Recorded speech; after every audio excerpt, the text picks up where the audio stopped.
Là où les maisons se dressaient autrefois et où les animaux et les gens se promenaient librement, d'énormes monticules de déchets recouvrent désormais le sol de la décharge de Kitezi.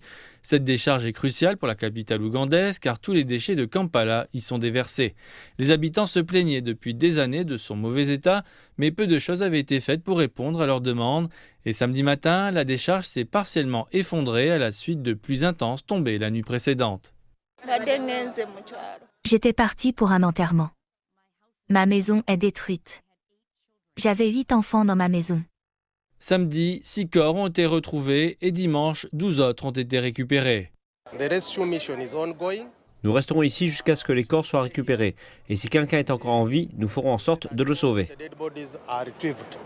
Les efforts se poursuivent malgré les conditions de travail difficiles, aggravées par l'épaisse boue de déchets.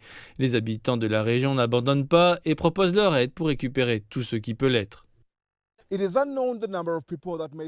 On ne connaît pas encore le nombre de personnes qui pourraient être piégées en dessous. Les chances de retrouver quelqu'un en vie s'amenuisent d'heure en heure.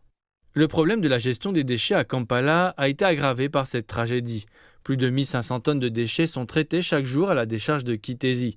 Avec une partie de la décharge désormais inutilisable, des questions subsistent sur la manière dont la ville devrait gérer son problème croissant de déchets.